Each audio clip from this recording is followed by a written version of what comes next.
Hey guys, in this video we'll talk about top 5 Space Marine units that can destroy an Imperial Knight solo. So if you want to Knight-proof your roster or worry about encountering them, this video is definitely for you. And this top 5 is actually consisting of the best user suggestions from part 1. So if you have your own idea for such a unit, share it in the comments. And without further ado, let's dive right in. In this video we're gonna range them from 5 to number 1 by the damage, the average damage that they do to a knight. First one is a pretty compact combo that fits great inside an impulsor, which makes it very appealing, at least to me. I really like the idea of a unit that is small enough to fit an impulsor and mighty enough to kill a knight. It's Helbrecht plus Castellan plus 5 Sword Brethren, and Helbrecht is 120 points now, Castellan is 60, so exactly half of Helbrecht, and Sword Brethren are 130 points per 5. It's a very efficient one because you don't need any CP investment at all to make it work, or enhancements for that matter, to reach the threshold for killing a knight on average. So on average, with just +1 to wound from the accept any challenge no matter the odds vow that you get with your Black Templars rules, reroll once to hit from Castellan and +1 attack, +1 strength from Helbrecht, you would do about 28.6 wounds to a knight, which is more than our 26 wound threshold that we're aiming for. The 80% confidence mark is 23 wounds, so very, very close to 26 wounds, and I guess if you can just throw a grenade at the knight or something like that, you will be at the necessary wound level. For those of you who have not seen other videos where I use this metric, what 80% confidence means essentially is what is very, very likely to happen. So what will happen in 80% of cases, whereas the average is what happens in 50% of cases. So it's kind of the middle of the road number. If you really want to know what your unit will do, no matter how cursed your dice are, you really want to aim for that 80% confidence. Then, even if you have the most severe case of dice cancer, you will still be able to, most likely, I mean, if you roll once and re-roll that into once, and yeah, you probably will not kill the knight then, but in most cases that are not as severe, you will be able to destroy that towering machine. That's why I like to include that metric everywhere. Plus, what we also can gain here as information from looking at the difference between the average and the 80% confidence is the gap between them, because some combos, some units have a very wide gap, meaning that on average they would do a lot of damage, but it's very possible that you roll poorly, and that usually comes from lack of rerolls, lower quantity of dice, a lower volume where you have less attempts to do that, so more reliance on the opponent failing the saves. If you bypass the saves one way or another, it also decreases the gap between the average and the 80% confidence, and that's what we want because it means that your damage is going to be very reliable. So you can pretty much be sure that this is at least what you're gonna get, and very likely you're gonna get more than that. The combo itself doesn't utilize, as I said, any stratagems or enhancements, so it can be used in any detachment you like, potentially doing even more damage, so you can build that even into something like Gladius, for example. You can also build a very similar combo with Marshall using his crit 5's ability. You're not gonna get the +1 strength, +1 attack that you get from the Helbrecht, but instead you will activate those lethal hits that the Sword Brethren have and Helbrecht has on his sword much more often than just on 6s. As always, I want to remind you about my Patreon 40K coaching service. If you're looking for help building your competitive rosters, preparing you for tournaments, or have any questions about your collection in general, check out the links for my Patreon in the description. Thank you. Next one is really interesting. It's Aggressors in the Firestorm detachment. So this one is very inexpensive, not the most inexpensive one, but definitely up there in the cost efficiency chart. So it only costs 200 points now after the miniature field manual, the last one, and it's pretty cheap for what we're asking it to do. Here we'll need a combination of 2 phases actually to kill the knight, but because it's both of the phase damages come from 1 unit, I think it still counts. And we'll also need some stratagem support. So in the shooting phase, we'll rely on the flamers with their 66 plus 6 attacks and twin link that they get for having 2 of them in both hands. The wounds on 6s will do devastating wounds thanks to the 2 CP stratagem immolation protocols, and yeah, it is expensive, but it is definitely gonna make a big difference because you will be rerolling all those wounds, and any 6 will just go straight through the armor. No invulnerable save, no normal save. You don't care about whether the knight was the closest target, so you get the +1 AP from the Aggressors rule. None of that matters. I mean, it will matter for your normal attack, so this has that incorporated into the stats, but you don't necessarily need that. On average, you would do 11.3 wounds to a knight, and 80% confidence damage is 9. So as you can see, the gap between the two is just 2.3 wounds, so very, very small. And that's because most of that damage comes in the form of devastating wounds, which, just generally speaking, just bypass anything and make that gap small. In the fight phase, it's our 18 attacks at strength 8 AP2 damage 2, hitting on 3s with twin-linked power fists, and getting +1 to wound from Crucible of Battle stratagem. So we are definitely spending some strats here, but I mean, you're killing a knight with a 200 points cost unit, so yeah, you need to do something to help them. The guys are already doing more than their pay grade. On melee, they would do 17.5 wounds to a knight on average and 80% confidence of 14 wounds for a total of 28.7 wounds on average, or 25 wounds with 80% confidence. So you are almost like just a millimeter away from killing the knight with 80% confidence every time. One way to make this a more palatable CP spend is definitely to attach a Gravis Captain to the unit. He costs 80 points, and this way you can make that 2 CP stratagem 1 CP.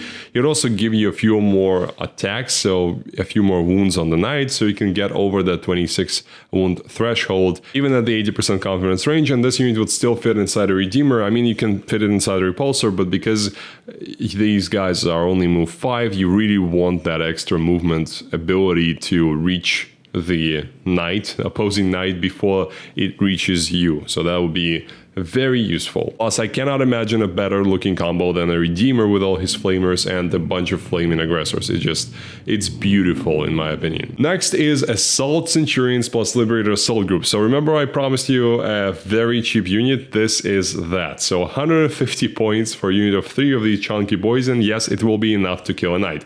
Probably the cheapest way that would get you over the line. I don't think there is a better one, and big thanks to the viewer that suggested that. It really is a really efficient combo. You'd get +2 strength and +1 attack on the charge for them, and bringing the total of attacks to 12 attacks because they start at 3 base, at strength 12 because they start at base 10, with AP 2 and damage 3. And twin linked with sustain hits 2, and of course you would need Oath still so that they can get those sweet rerolls to hit, and you really want them because sustain hits 2 doesn't like when you miss. Want to have that extra roll to try and roll another 6 because that changes math dramatically. Plus, you'd also want to add the 1 CP Red Rampage, which is the amazing stratagem available to you in Liberated Assault Group, to access the lance on them for +1 to wound and also lethal hits. So in total on the charge with lance and lethals from the Red Rampage stratagem, you would do about 31.2 wounds to a knight, while your 80% confidence mark is going to be 24 wounds. If you add the 3 meltaguns that they can fire plus those flamers, you are going to be past that 26 wound line, and that is super point sufficient. The big problem though for these guys is of course the deliverability, because you need some sort of transport to carry them forth, and Repulsor Land Raider is essentially your only options because nothing else can carry them reliably. I mean, you can put them in a Storm Raven as well. That is an option, but I'm for now thinking about the terrestrial options, so to speak. It does work, these transports do work, but the Centurions don't fit well into any of these because they leave an awkward amount of empty seats in either Redeemer or the Repulsor, 5 being a weird number because it is only enough for like a leaderless squad of Assault Intercessors, or you cannot even fit a full unit of Blade Guard there. So it is, I mean, physically I understand why they would not fit so many of these guys inside. It's just impossible. But from the gaming perspective, it feels like you have a lot of Redeemer or Repulsor left once you're done with these. So yeah, it's not the best fit, but you definitely need that if you want to use these guys. In this case, you can actually, because they don't really need to shoot, you can actually use the repulsor, because you can then stage it behind a ruin and then move out, advance and charge, because you do have advance and charge in Liberator Assault Group, and you're even though you're going to be sacrificing your shooting, it doesn't really matter that much, because obviously the output is in the siege drills, it's not in the few melting gun shots.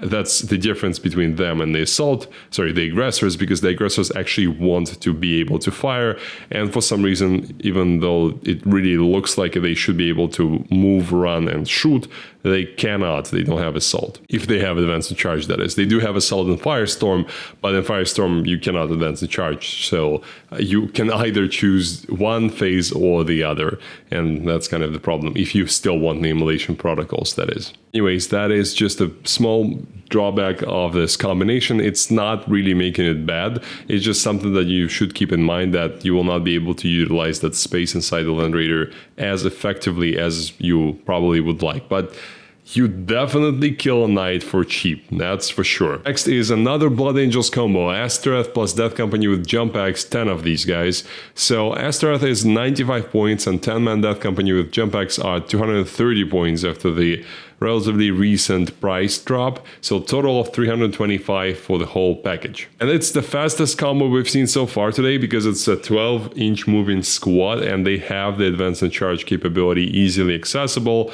so the practicality of this unit is very high. It's really easy to deliver them to the opposing side. You would not need Oath for these guys, because they are Death Company, they have rerolls to hit in build, which, I mean, that's great because it frees up your rerolls for somewhere else, like for your shooting, for example, because you might still have that as Blood Angels. But you would definitely need the Red Rampage for a lance at least. I was counting the squad with 3 Power Fists and 2 Eviscerators, because I don't see why you would not always take that option. So you would have 5 special weapons and 5 normal chainsword guys, of course. The total for the squad is 8 attacks with Eviscerators at 9, strength 9, AP 2, damage 2 with sustained hits 1, 12 attacks at strength 10, AP 2, damage 2 with the Power Fists, and 25 attacks at strength 6, AP 1, damage 1 with reroll hits, devastating wounds from Astorath, and lance from Red Rampage, of course.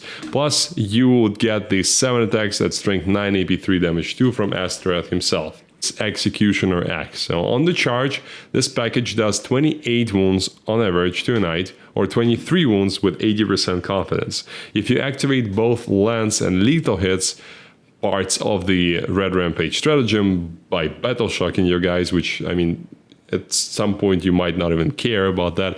32 wounds is going to be the average, and 27 wounds is going to be your 80% confidence, which is more than enough for our purposes, meaning that in that case, you are pretty much guaranteed to kill the knight unless you roll absolutely horrifically. So a pretty reliable way to get rid of that big stompy robot, and the devastating wounds are certainly helping to reduce that gap between the 50% damage and 80% damage, because 32.5 and 27 is a relatively small gap for those, like, for that amount of total wounds. And last but definitely not least is a Wulfen plus Wolfguard Battle Leader. Again, a great suggestion by one of you guys in the comment section.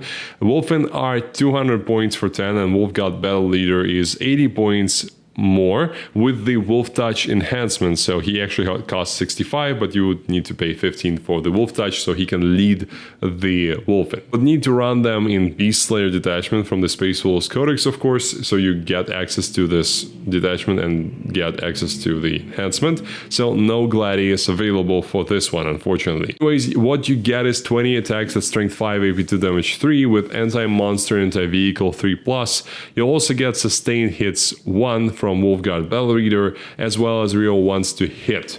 Plus lethal hits from the detachment itself, of course. Wolfguard Battle Leader also does 7 attacks hitting on 2s at strength 5, AP 2, damage 2, and he gets all the buffs from the unit too. So with Oath at the moment, you would do an average of 35.9 wounds to a knight, and this is without any stratagem support, because you don't really need to use the Unbridled Ferocity that you have in the Beast Slayer detachment, because that one gives you +1 to wound, and you cannot modify the anti-3+ rule, so you essentially don't need it. The only one who would benefit from it is the the Wolf God Bell Reader, but you don't really want to spend CP on giving just him the buffs, considering that the Wulfen will do the job without him anyways. 80% confidence damage is 29 wounds, so much higher than the wound count for a knight, and this is our highest result for this top 5. The squad does have a minor issue with speed though, so move 9 is definitely not bad, don't get me wrong, but surely it's not nearly as fast as 12-inch move with advance and charge that we've seen in number 2. And if you're curious actually how the 10-man squad of Wulfen would perform in Gladius, which is arguably the better detachment between the Beast Slayer and the Gladius, they would do 29.6 wounds on average without Wolfguard Battle Reader, so just 10 Wulfen, but with the Honor the Chapter stratagem for the +1 AP. So they would be in the Assault Doctrine, and because of that, their hammers would be AP 3. So if you use this combination, they would do 29.6 on average, or 24 wounds total for the 80% confidence damage. They would almost kill a knight always, like in 80% chasing chances, and on average they overkill the knight by like 4 wounds. And if somehow you don't kill the knight, it will at least be suppressed. I don't know how amazing that is, but he will be suffering -1 to hit until the end of next turn. So yeah, you can potentially, if you are confident that you're gonna kill a knight and you have another knight that somehow is close by, you might want to at least like put one of the Wulfen in it, just so that it's stunned, it gets that hit on it and gets the -1 to hit, so it does less damage on the return. I can imagine a situation where, for example, you've charged and unfortunately you got it within range of a heroic intervention, the knight heroically intervenes into you, and then you just try to get him at least down 1 point of hitting so that it does less damage to your Wulfen. Do let me know what you think about this top 5, and if I've missed any cool Knight Killer combos, let me know, because I very well might do a part 3 of this video where I showcase your ideas. But make sure to check the version 1 of this video, part 1, because there might have been some of the ones that you will be suggesting. So thank you for watching, guys. I hope you enjoyed this one, and I'll see you next time.